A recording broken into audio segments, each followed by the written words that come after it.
এই জন্য আমাদের সন্তানদেরকে কোরআন শেখানোর দরকার আছে না নাই?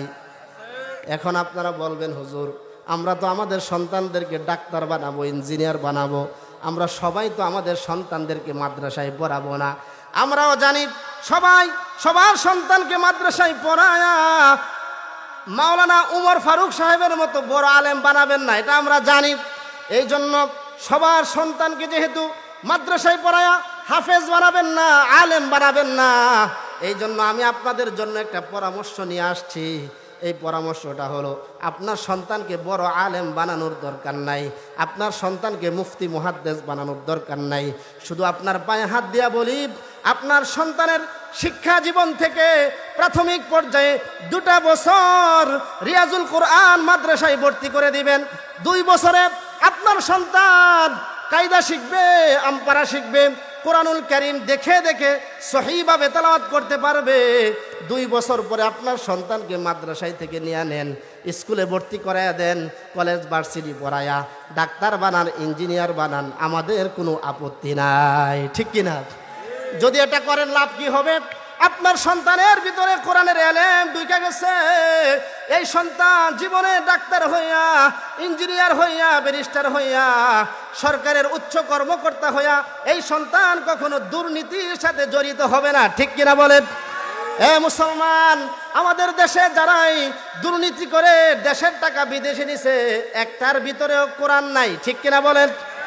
যদি আপনার সন্তানকে প্রাথমিক পর্যায়ে 2 বছর রিয়াজুল কোরআন মাদ্রাসায় দিয়া কোরআনের শিক্ষা দিয়া ডাক্তার বানান, ইঞ্জিনিয়ার বানান, ব্যারিস্টার বানান, আপনার সন্তান যদি সরকারের উচ্চ কর্মকর্তা হয়, আপনার সন্তানের কলমটা ঘুষের দিকে যাবে না, ঠিক কিনা? শুধু তাই নয়, আপনার সন্তানকে যদি জীবনের শুরুতে কোরআনের শিক্ষা দিয়া দেন, এই সন্তান কোনোদিন আপনার সাথে বেয়াদবি করবে না, ঠিক কিনা বলেন? এই সন্তান কোনোদিন আপনাকে বৃদ্ধাশ্রমে পাঠাবে না। মুসলমান, আপনি যদি বৃদ্ধাশ্রমগুলোর মধ্যে তাকায় দেখেন, সবচেয়ে বড় বড় শিক্ষিত সাহেবের মা বাবা বৃদ্ধাশ্রমে, কোনো আলেমের মা বাবা বৃদ্ধাশ্রমে যায় নাই, ঠিক কিনা? এই জন্য আপনার সন্তানকে যদি কোরআনের শিক্ষা দেন, সন্তান বাবা মার সাথে বেয়াদবি করবে না, সন্তান দেশের টাকা বিদেশে নিবে না, দুর্নীতি করবে না, সুদ খাইবে না, ঘুষ খাবে না, অন্যায় অবিচারের সাথে জড়িত হবে না, ঠিক কিনা?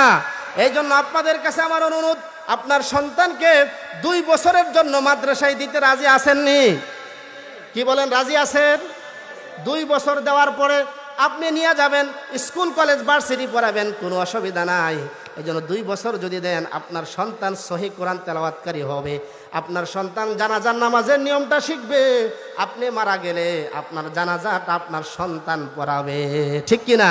তো আমরা কি চাইনি যে আমরা মারা গেলে আমাদের সন্তান আমাদের জানাজা পড়াক? এটা আমরা চাই কি চাই না?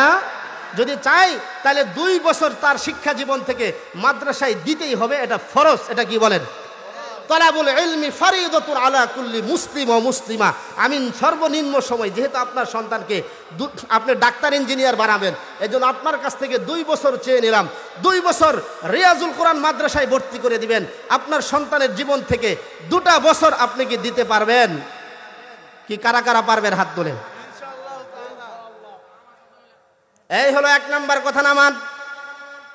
2 নাম্বার, শুধু সন্তানকে কোরআন শেখাইলে হবে না, আমাদের নিজেদেরকেও শিখতে হবে।